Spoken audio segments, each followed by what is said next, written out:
रामायण कथा पाठ पच्चंश शूरपणखा पंचवटी के अपने आश्रम में रामचंद्र सीता के साथ सुखपूर्वक रहने लगे। एक दिन जब राम और लक्ष्मण वार्तालाप कर रहे थे तो वहां पर अकस्मात रावण की बहन शूरपणखा नामक राक्षसी आ पहुंची।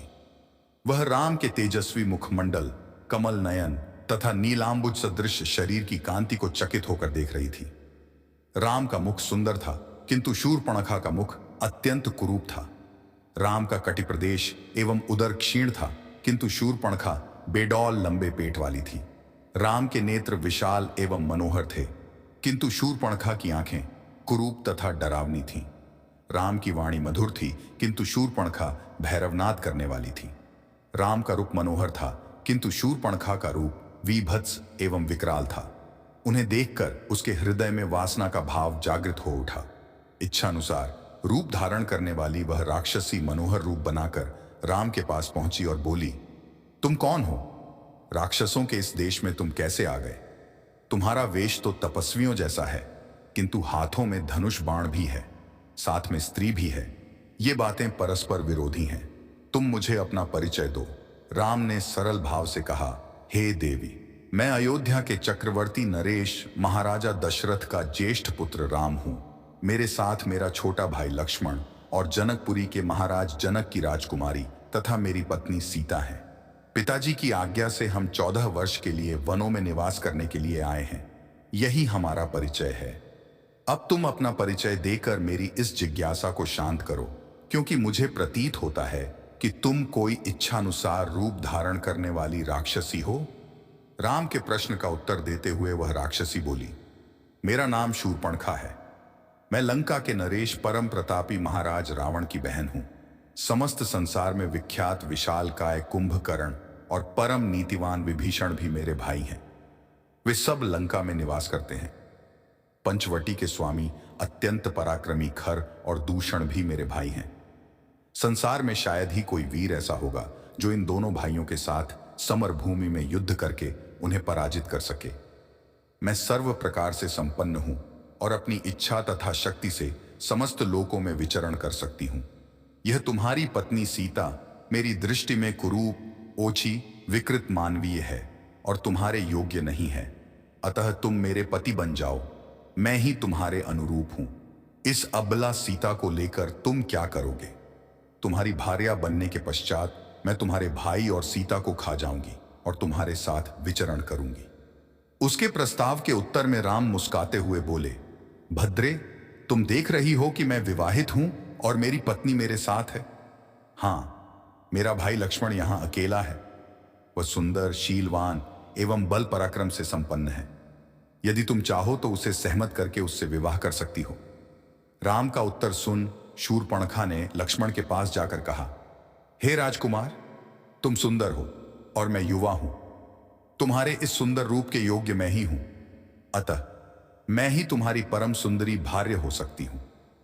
मुझे अंगीकार कर लेने पर तुम मेरे साथ इस दंडकारण्य में सुखपूर्वक विचरण कर सकोगे। शूरपणखा के इस विवाह प्रस्ताव को सुनकर वाक्पटु लक्ष्मण ने कहा, सुंदरी, मैं राम का एक तुच्छ सा दास हूं। मुझसे विवाह करके तुम केवल दासी कहलाओगी। अच्छा, यही है कि तुम राम से ही विवाह करके उनकी छोटी भार्या बन जाओ। तुम्हारा रूप सौंदर्य उन्हीं के योग्य है। लक्ष्मण के परिहास को न समझकर शूरपणखा ने उसे अपनी प्रशंसा समझा। वह पुनः राम के पास जाकर क्रोध से बोली, हे राम, इस कुरूपा सीता के लिए तुम मेरा विवाह प्रस्ताव अस्वीकार करके मेरा अपमान कर रहे हो।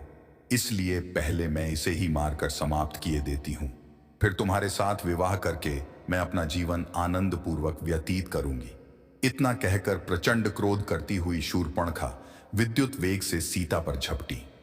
राम ने उसके इस आकस्मिक आक्रमण को तत्परता पूर्वक रोका और लक्ष्मण से बोले, हे वीर, इस दुष्टा राक्षसी से अधिक वाद विवाद करना या इसके साथ हास्य विनोद करना उचित नहीं है। इसने तो जानकी की हत्या ही कर डाली होती।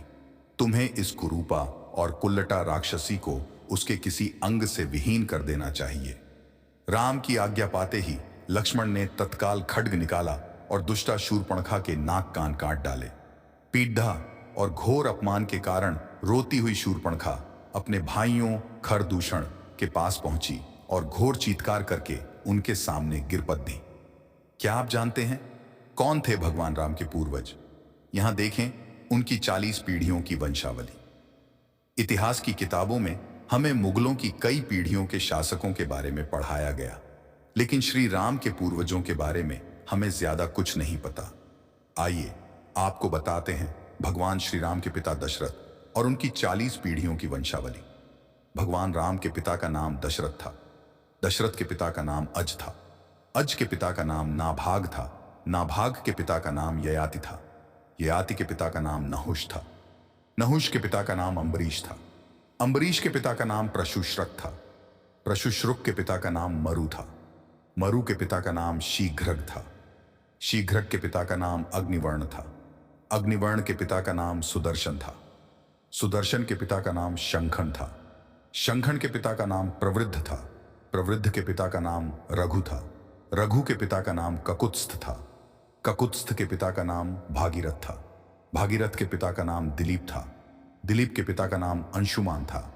अंशुमान के पिता का नाम असमंज था। असमंज के पिता सगर थे।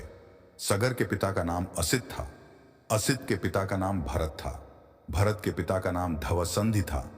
ध्रुव संधि के पिता का नाम सुसंधि था। सुसंधि के पिता का नाम मानधाता था। मानधाता के पिता का नाम युवनाश्व था। युवनाश्व के पिता का नाम धुंधुमार था। धुंधुमार के पिता का नाम त्रिशंकु था। त्रिशंकु के पिता का नाम पृथु था। पृथु के पिता का नाम अनरण्य था। अनरण्य के पिता का नाम बाण था। बाण के पिता का नाम विकृक्षि था। विकुक्षि के पिता का नाम कुक्षि था। कुक्षि के पिता का नाम इक्ष्वाकु था। इक्ष्वाकु के पिता वैवस्वत मनु था। वैवस्वत मनु के पिता कश्यप थे। कश्यप के पिता मरीचि थे। मरीचि के पिता ब्रह्मा थे। आप लोगों को वीडियो अच्छा लगे तो चैनल को सब्सक्राइब करके जरूर रखें। आगे से और भी राम कथा मिलते रहेंगे। नमस्ते।